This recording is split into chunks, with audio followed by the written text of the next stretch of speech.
الله الرحمن الرحيم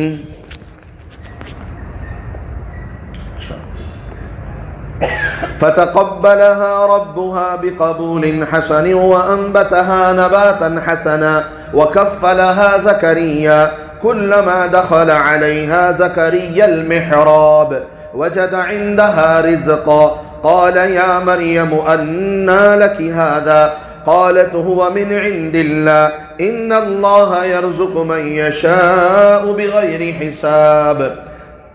ترجمہ اللہ تبارک و تعالیٰ کا مبارک اور مقدس ارشاد ہے، پس ان مریم علیہ السلام کو ان کے رب نے بہترین احسن طور پر قبول فرما لیا اور عمدہ طور پر ان کو نشو و نما دیا اور حضرت زکریا کو ان کا سرپرست بنایا۔ سو جب کبھی زکریا علیہ السلام ان کے پاس عمدہ مکان میں تشریف لاتے تو ان کے پاس کچھ کھانے پینے کی چیزیں پاتے اور یوں فرماتے کہ اے مریم یہ چیزیں تمہارے واسطے کہاں سے آئیں؟ وہ کہتی کہ اللہ کے پاس سے آئیں۔ بے شک اللہ تعالیٰ جس کو چاہتے ہیں بے استحقاق رزق عطا فرماتے ہیں۔ صدق اللہ العظیم۔ سورہ آل عمران کی آیت نمبر 30 پر 7 ہے۔ کل بھی اسی پر بات ہوئی تو میں نے کل 3 عنوان باندھے اس آیت کو لے کر، ٹھیک ہے؟ کل ایک عنوان پر بات ہوئی تربیت کو لے کر، اولاد کی تربیت کیسی ہونی چاہیے۔ دوسرا عنوان اس آیت میں یہ ہے کہ حضرت مریم کے پاس جو بن موسم بے موسم جو پھل جو رزق آتا تھا، حضرت زکریا کو بھی سوال کرنا پڑا کہ مریم یہ تمہارے پاس سے کہاں آ گیا؟ یعنی مثال کے طور پر سیب کا تو موسم ہے نہیں، سیب کہاں سے آ گئے؟ انگور کا تو موسم نہیں ہے، انگور کہاں سے آ گئے؟ ایک دوسری بات، میں تو تالا مار کے جاتا ہوں تو پھر اندر کون پہنچا کے جاتا ہے؟ یہ دوسرا عنوان میں نے کل باندھا۔ تیسرا عنوان کرامت پر، تو آج دوسرے عنوان پر بات کریں گے۔ تو میرے عزیزوں، اللہ نے کیا فرمایا؟ فَتَقَبَّلَهَا رَبُّهَا بِقَبُولٍ حَسَنٍ۔ اللہ تعالیٰ کی مرضی، اللہ تعالیٰ جس کے دل میں سچائی ہو، امانت داری ہو، اخلاص ہو، استقامت ہو، تو پھر اللہ تعالیٰ اس کی قربانی کو بہترین انداز میں قبول فرماتے ہیں۔ اللہ کی مرضی، اللہ جسے چاہے قبول کر لیں۔ اللہ کے یہاں خاندان نہیں چلتے، اللہ کے یہاں کوئی پہچان نہیں چلتی، اللہ کے یہاں دولت والے نہیں چلتے، اللہ کے یہاں سیاست والے نہیں چلتے، اللہ تو بس دل کو دیکھتے ہیں۔ لن ینال اللہ لحومها ولا دماؤها ولکن ینالہ التقوی منکم، کہ تمہاری قربانیوں کے گوشت کے خون کی کوئی ضرورت نہیں ہے، تمہارے دل کا تقوی اللہ کو چاہیے۔ اللہ تو دل دیکھتے ہیں۔ اللہ چاہے تو ابو جہل کے گھر میں حضرت اکرمہ کو پیدا کر دے، اللہ کی مرضی۔ اللہ چاہے تو ولید بن مغیرہ جیسا بڑا دشمن کے گھر میں ان کے بھتیجے کو اسلام سے نواز دے، اللہ کی مرضی۔ اور اللہ چاہے تو حضرت نوح علیہ السلام کے گھر میں ان کے بیٹے کو کافر بنا دے، حضرت لوط علیہ السلام کے گھر میں ان کی بیوی کو کافرہ بنا دے۔ اللہ چاہے تو فرعون کے گھر میں حضرت آسیہ کو اسلام سے نواز دے۔ اللہ کا انتخاب ہے، اللہ کی مرضی ہے۔ اللہ جسے چاہے جو چاہے دے سکتے ہیں۔ خاندانوں کا، نسب نامے کا، یہ کوئی اللہ کے یہاں معنی نہیں رکھتے، بس اللہ قبول کر لے، اس کی ہمیں فکر لگنی چاہیے۔ حضرت بشر حافی، اتنے بڑے اللہ والے گزرے ہیں، اتنے بڑے بزرگ گزرے ہیں۔ حضرت کا نام بشر تھا، حافی تو بعد میں پڑا۔ حافی کہتے ہیں جو ننگے پیر چلتا ہے اسے کہتے ہیں۔ حافی کا مطلب کیا ہے؟ جو بغیر چپل کے جو چلتے ہیں نا، ان کو حافی کہتے ہیں۔ تو حضرت کا نام پہلے بشر تھا، حافی تو بعد میں پڑا، اس لیے کہ بعد میں حضرت نے چپل پہننا چھوڑ دیا، ننگے پاؤں چلتے تھے۔ تو حضرت سے کسی نے کہا کہ حضرت یہ کیا بات ہوئی کہ آپ نے چپل پہننا چھوڑ دیا؟ تو حضرت نے کہا کہ ایک دفعہ میں گزر رہا تھا، گھر میں کوئی بچہ تلاوت کر رہا تھا، گھر میں کوئی تلاوت کر رہا تھا، جب وہ تلاوت کر رہا تھا تو اللہ کے کلام کی ایک آیت اس وقت جو مجھے سمجھ میں آئی، وہ بچہ پڑھ رہا تھا وَالْأَرْضَ فَرَشْنَاهَا فَنِعْمَ الْمَاهِدُونَ، کہ یہ جو اللہ نے زمین بچھائی ہے یہ اللہ کا بستر ہے، یہ اللہ کا فرش ہے۔ تو حضرت بشر نے کہا جب ہم انسان کے بچھائے ہوئے بستر پر چپل نہیں پہنتے، میں اللہ کے بچھائے ہوئے بستر پر کیسے چپل پہنوں؟ وہ دن تھا اور آج کا دن، میں نے کبھی چپل پہننا چھوڑ دیا. اللہ کے بستر پر میں، اللہ کے فرش پر میں کیسے چپل پہنوں؟ سبحان اللہ. تب سے ان کا نام حافی پڑ گیا، بشر حافی. سبحان اللہ. اتنی سچائی کے ساتھ حضرت نے عمل کیا تھا. اللہ نے بھی فرمایا، یعنی میں بتا رہا زبان حال سے، تو پھر اللہ نے بھی ایسا عمل فرمایا، اللہ نے بھی ایسی اپنی قدرت دکھائی کہ بشر تو نے میرے لیے چپل پہننا چھوڑ دی. ہماری بھی قدرت ہے کہ جب جب تو جہاں جہاں چلے گا وہاں تیرا راستہ ہم صاف کر دیں گے. جہاں جہاں سے حضرت جاتے تھے خود بخود گندگی صاف ہو جاتی تھی. یہ سمجھنے کے لیے کتابوں کا علم نہیں، یہ سمجھنے کے لیے لاجک نہیں، یہ باتیں سمجھنے کے لیے دل کا کنیکشن اللہ سے جڑا ہوا ضروری ہے. یہ تو عشق کی باتیں ہیں، یہ تو محبت کی بات، یہ مسئلے مسائل نہیں ہیں، یہ کوئی کتابی باتیں نہیں ہیں، یہ کوئی سمجھ میں آنے والی دماغ کی عقل کی باتیں نہیں، یہ عشق کی باتیں ہیں. جس کا دل اللہ سے جڑ جاتا ہے نا اس سے سمجھ میں آتی ہیں. باقی اعتراض کرنے والا تو کرتا ہے کیسا ہو جاتا ہے حضرت، کیا پھینک رہی بیٹھ کو کرو. جسے عشق ہوتا ہے اللہ سے اسے سمجھ میں آئے گا کہ کیا ہے چیز. عشق کرنے والوں نے عشق کر کے دکھایا سچا. ختم نبوت پر جب ایک علاقے میں ایک زمانہ گزر گیا، یہ واقعہ ہو کر جو میں آپ کو عرض کر رہا ہوں، ایک زمانے میں ایک علاقے کے اندر ختم نبوت پر اتنی لڑائی ہوئی کہ کوئی بھی نام لیتا اسلام کا یا اللہ کا تو فوراً اسے گولی چھوڑا دیا جاتا تھا. مگر قربان جاؤں کالج کے ان نوجوان بچوں پر. یہ نوجوان بچے جب تیار ہو جاتے ہیں تو سبحان اللہ یہ بڑوں سے بھی آگے نکل جاتے ہیں. یوں اس لیے کہ ان کے اندر جوش جذبہ بڑھاپے سے زیادہ جوانی میں ہوتا ہے. جوانی میں اگر ہمارے بچے بن جائیں تو پھر آپ دیکھیں گے انشاءاللہ کہ ان کا بڑھاپا کیسے گزرے گا، ان کی جوانی کیسے گزرے گی. ہاں جوانی میں بگڑ گئے تو پھر یہی مسئلہ ہے، بگڑ گئے تو بھی خطرناک، بن گئے تو بھی الحمدللہ سبحان اللہ. تو جب ختم نبوت پر جنگیں ہو رہی تھی، گولیاں چلائی جا رہی تھی اللہ کا نام لینے پر، اس وقت نماز کا وقت ہو گیا، اذان دینی تھی مگر ساری مسجدوں میں بند تھا مسئلہ، کوئی اذان نہیں دے سکتا تھا.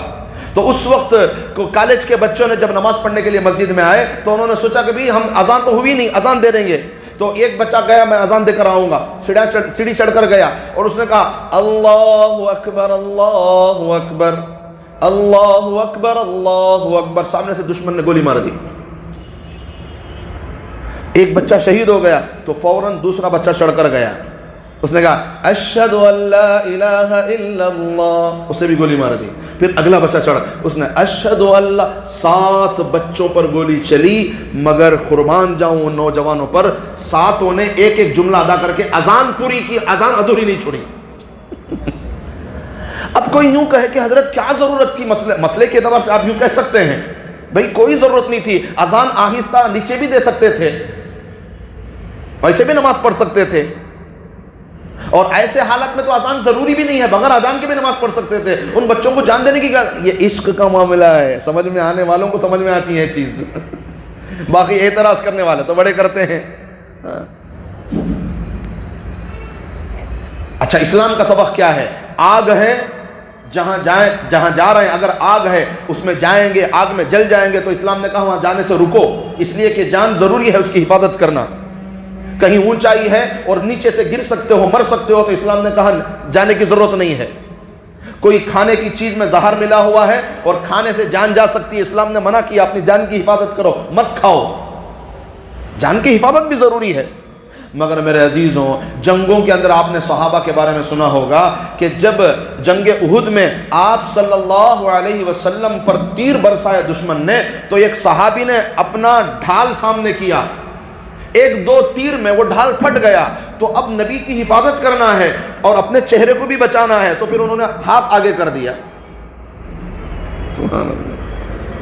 7 تیر ہاتھ کو لگے اور زندگی بھر اس صحابی کا ہاتھ بیکار ہو گیا. مگر قربان جاؤں انہوں نے نبی پر ایک رتی بھی آنچ آنے نہیں دی. یہ ہوتا ہے عشق. حضرت عبداللہ بن مسعود آ رہے ہیں اور اندر سے نبی نے فرمایا بیٹھ جاؤ، تو وہیں چپلوں پر بیٹھ گئے. تو نبی نے جب دیکھا کہ میں نے اندر والوں سے کہا عبداللہ تم کیوں بیٹھ گئے باہر، کہنے لگے نبی جی آپ کا حکم ہو پھر آگے بڑھو، اتنی میری کہاں مجال. اب میں یہ تھوڑی نہ دیکھوں کہ چپل کی جگہ ہے، باہر کی جگہ ہے، صحن ہے یا اندر ہے، حاصل بچھی ہوئی ہے، فرش ہے، نہیں، میں کہاں دیکھوں؟ اب دیکھنے والے کیا بولتے ہیں، کیا حضرت اندر آ کو بیٹھنا نہیں؟ عشق نہیں ہے نا، محبت نہیں ہے، ہم جو ہے لاجک والے لوگ بن گئے۔ لاجک بھی کیا، اب تو ہندوستان میں میجک چل رہا، سو فل میجک۔ تو جو اللہ سے، اللہ کے رسول سے سچی محبت کرتے ہیں، پھر وہ محبت کر کے دکھائیں گے آپ کو کہ سچی محبت کیا ہوتی ہے۔ نبی نے کہا ایک صحابی سے کہ یہ جھنڈا تم پکڑو گے، انہوں نے جھنڈا پکڑ لیا، جنگ چل رہی ہے، ایک دوسرے پر حملے ہو رہے ہیں، تو انہوں نے سیدھے ہاتھ میں جھنڈا پکڑا تھا، کسی نے حملہ کیا تو ہاتھ کٹ ہو گیا تو فوراً بائیں ہاتھ میں جھنڈا لے لیا، اور جب بائیں ہاتھ پر حملہ ہوا تو فوراً انہوں نے لکڑی منہ میں لے لیا، جو جھنڈے کی لکڑی تھی وہ منہ میں لے لی انہوں نے، دونوں ہاتھ کٹ گئے۔ جب ان کی گردن پر حملہ ہوا تب جھنڈا دوسرے صحابی نے لیا۔ اب آپ کہہ سکتے ہیں حضرت مسئلے کے اعتبار سے جب ایک ہاتھ کٹ گا تو دوسرے کو دے ڈالنا تھا، یہ ہاتھ میں پکڑنے کی کیا ضرورت؟ وہ بھی کٹ ہوگا تو منہ میں پکڑنے کی کیا ضرورت؟ دے ڈالنا تھا دوسرے کو۔ صحابی تھے نا، جب نبی نے کہا کہ تم پکڑو گے تو وہ اپنی جان ختم کر دیں گے مگر جھنڈا نہیں چھوڑیں گے۔ اس وقت تک انہوں نے جھنڈا نہیں چھوڑا جب تک کہ گردن نہیں کٹی ان کی۔ عشق کی باتیں ہیں، جسے ہوتا ہے اسے سمجھ میں آتی ہیں، ورنہ لوگ تو اعتراض ہی کرتے ہیں، چار کتابیں کیا دنیا کے پڑھ لیتے ہیں، بڑے معترض بن جاتے ہیں اسلام کی باتوں پر، بڑا ان کو اعتراض ہونے لگتا ہے۔ پھر اولیاء کی کرامت ہو یا صحابہ کی کرامت ہو یا نبی کے معجزے ہوں، پھر تو اعتراض ہی اعتراض نظر آئیں گے۔ پھر ایک نوجوان نے کسی غیر مسلم، کسی دشمن نے نبی کی شان میں گستاخی کی تو ایک نوجوان بچہ کالج کا اٹھا اور جا کر اس کا قتل کر دیا، وہ پولیس نے پکڑ لیا، اب وہ جیل میں ہے۔ سارے مسلمان لائر مل کر گئے اس نوجوان کے پاس، ایک دفعہ تم کہہ دو کہ تم نے نہیں مارا، کیونکہ پولیس کے پاس کوئی ثبوت نہیں ہے، تم ایک دفعہ کہہ دو کہ تم نہیں مارے، ہم سب مل کر تجھے بچا لیں گے۔ تو اس نوجوان نے کہا بھئی میں نے تو مارا ہے، نبی کی شان میں گستاخی کی ہے، میں نے تو قتل کیا، اور تم کہہ رہے ہو کہ میں جھوٹ بولوں؟ یہ نہیں ہو سکتا۔ جب نبی کی محبت میں نے اس کا قتل کیا ہے تو نبی کی محبت میں جھوٹ بھی تو نہیں بول سکتا، حالانکہ کوئی وٹنس نہیں ہے۔ تو پھر لائروں نے سوچا، علماء سے بات کی، حضرت تم جب سمجھو انہیں مرگا تو مرگا دشمن، انہیں گیا جہنم کو، کم سے کم ہمارا بچہ مسلمان بچ جان دے، کیوں؟ اس لیے کہ سامنے والے کے پاس کوئی گواہ نہیں ہے۔ تو اگلے دن جب علماء نے جا کر ان سے بات کی کہ بیٹا دیکھ کوشش کر، تو اس کی آنکھوں میں آنسو آ گئے۔ تو حضرتوں نے پوچھا کہ بھئی کیوں رو رہے ہو؟ اس نے کہا کل رات نبی میرے خواب میں آئے تھے اور کہنے لگے کہ بیٹا آ جاؤ، تمہارے ہم نے استقبال کی ہم نے تیاری کر کے رکھی ہے، نبی مجھے بلا رہے ہیں اور آپ کہہ رہے ہیں کہ میں پلٹ جاؤں بات سے۔ اور جب اس بچے کو پھانسی دینے کے لیے جب پھندے کے پاس لے جا رہے تھے تو اس نے کہا اسلام میں خودکشی حرام ہے، ورنہ نبی کے لیے میں خود اپنے ہاتھوں سے پھندا گلے میں ڈال لیتا۔ یہ تو اسلام نے منع کیا ہے خودکشی، اس وجہ سے میں نہیں ڈال رہا ہوں، اگر اسلام میں اجازت ہوتی تو اپنے ہاتھوں سے پھندے کو میں اپنے گلے میں ڈال لیتا، کیونکہ نبی کے لیے مر رہا ہوں، کتنی شان کی موت ہے۔ یہ تو عشق کی باتیں ہیں میرے عزیزوں۔ اللہ فرماتے ہیں فَتَقَبَّلَهَا رَبُّهَا بِقَبُولٍ حَسَنٍ، کہ اللہ جب قبول کر لیتے ہیں سچے دلوں کی مجاہدے کو، قربانیوں کو، تو اللہ بہترین انداز میں قبول فرماتے ہیں۔ وَأَنبَتَهَا نَبَاتًا حَسَنًا، اور اللہ تعالیٰ نے حضرت مریم کو دوسرے عام بچیوں کے مقابلے میں بہت جلدی ان کی پرورش فرمائی۔ وَكَفَّلَهَا زَكَرِيَّا، حضرت زکریا علیہ السلام کی کفالت میں اللہ نے حضرت مریم کو دیا۔ اس کا جو طریقہ ہے وہ آیت نمبر 44 میں آئے گا انشاءاللہ، ٹھیک ہے۔ كُلَّمَا دَخَلَ عَلَيْهَا زَكَرِيَّا الْمِحْرَابَ، کلما کا ترجمہ جب، کلما کا مطلب کیا ہے؟ جب۔ اچھا، لفظ کلما شروع کے 15 پارے میں 600، آخری کے 15 پارے میں لفظ کلما نہیں ملتا تم نا، اتنی بھی امت نے تحقیق کی ہے کہ کوسا جملہ کوسے پارے میں کتنی دفعہ آیا ہے، سبحان اللہ۔ تو یہ جو لفظ کلما ہے شروع کے 15 پارے میں آپ کو ملے گا، باقی کے 15 پارے میں نہیں ملے گا آپ کو۔ کلما دخل علیہا زکریا المحراب، ہم تو محراب اسے سمجھتے ہیں، پرانے زمانے میں محراب جو مسجد سے لگے ہوئے کمرے ہوتے تھے ان کو محراب کہا جاتا تھا۔ الگ الگ زمانے میں الگ الگ صورت رہی ہوگی. تو حضرت زکریا فرماتے ہیں کہ جب میں نے اپنی بچی اپنی بچی کو جب میں نے اپنے محراب میں رکھا، اور جب بھی حضرت باہر جاتے تھے تو تالا لگا کے جاتے تھے بچی کی حفاظت کے لیے، اور ان کے بچی کے کھانے کے وقت تک برابر حضرت آ جاتے اور بچی کے کھانے کا انتظام کر دیتے. اور باقی حضرت مریم کمرے میں کھڑی عبادت میں لگی ہیں. جلالین شریف کے حاشیے میں یہ بھی واقعہ لکھا ہے کہ حضرت مریم اتنی دیر نماز پڑھتی تھی کہ ان کے پیروں پر ورم آ جاتا تھا، بعض دفعہ خون یا پیپ نکلنا شروع ہو جاتا تھا. اتنی لمبا قیام حضرت مریم فرماتی تھی. بچی بھی تو خاص ہے بھائی، کوئی عام بچی تھوڑی ہے. تو یہ دن اپنے کمرے میں رہتی تھی، تو دن بھر عبادت میں رہتی تھی. جب تالا کھول کر حضرت زکریا آتے تو وجد عندها رزقا، ان کے پاس حضرت مریم کے پاس کھانا، پھل فروٹ، اس زمانے کا جو بھی پھل تھا، جو بھی غذا تھی، وہ حضرت مریم کے پاس ملتا تھا. حالانکہ حضرت زکریا نہیں لاتے تھے. قال یا مریم، تو ایک مرتبہ حضرت زکریا نے پوچھ ہی لیا، اے مریم انا لکی ھذا، یہ جو تمہارے پاس آتا ہے یہ کہاں سے آتا ہے؟ ایک تو بغیر موسم کی چیزیں ہیں، اور دوسرا میں جب تالا لگاتا ہوں تو پھر واپس میں ہی تالا کھولتا ہوں، تو پھر یہ لا کر کون دے کر جاتا ہے؟ تو خالت حضرت مریم کہنے لگی ہوا من عند اللہ، یہ تو اللہ کی طرف سے آیا ہے. یہ تو کس کی طرف سے ہے؟ اللہ کی طرف سے ہے. اچھا، روزانہ جو رزق آتا وہ کس کی طرف سے آتا؟ سو روزانہ جو ہمیں کھاتی وہ بھی تو کس کی طرف سے ہے؟ اللہ کی طرف سے ہے. تو پھر حضرت مریم ایسا کہ جواب دیے؟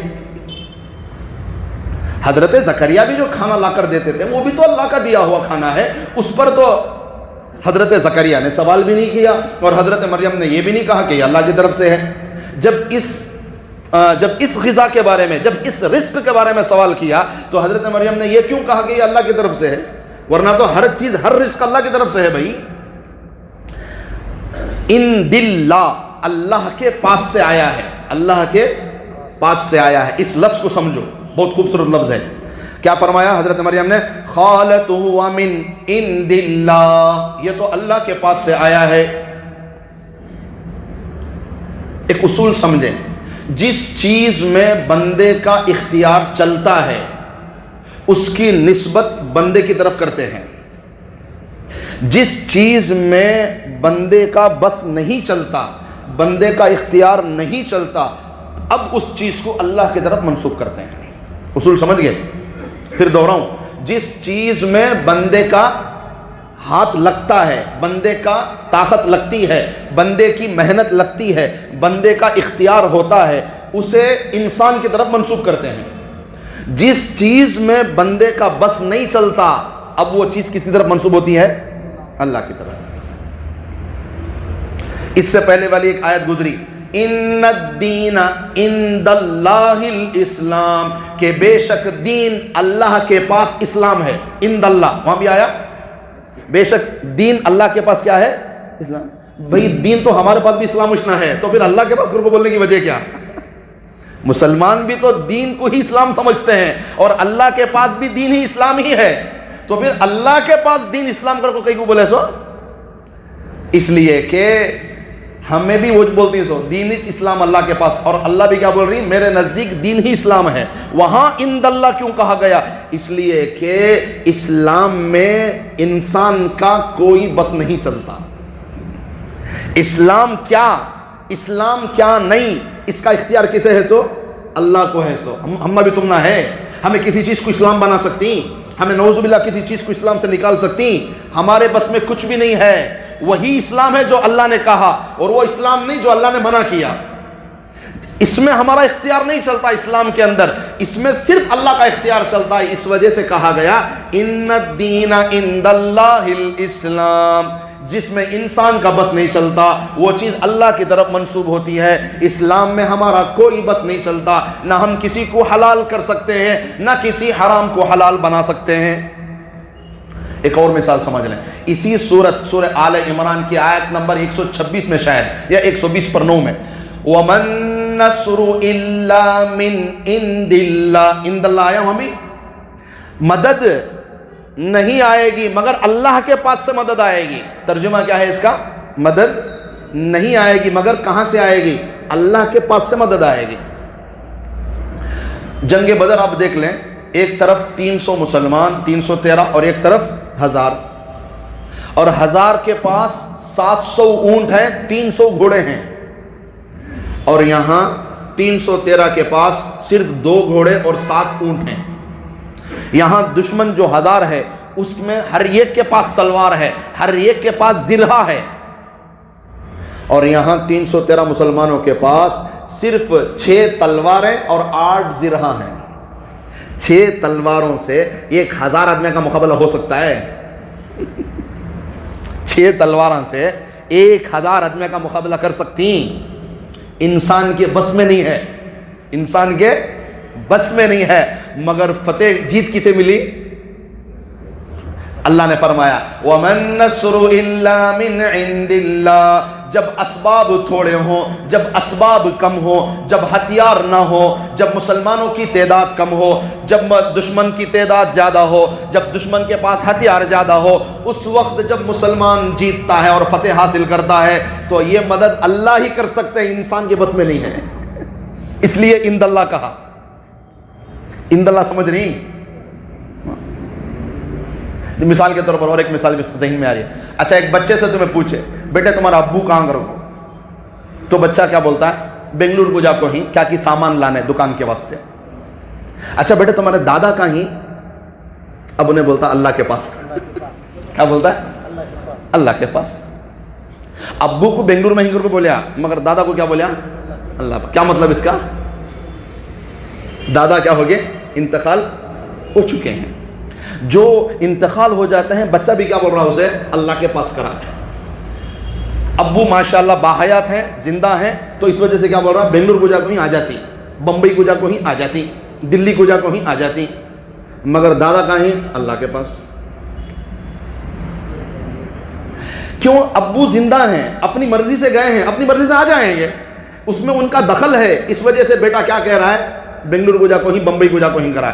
مگر دادا کے بارے میں کیا بولیا؟ اللہ کے پاس. کیوں؟ دادا اپنی مرضی سے نہیں گئے، اللہ کی مرضی سے گئے، اور واپس بھی نہیں آ سکتے، ان کے بس میں کچھ بھی نہیں ہے.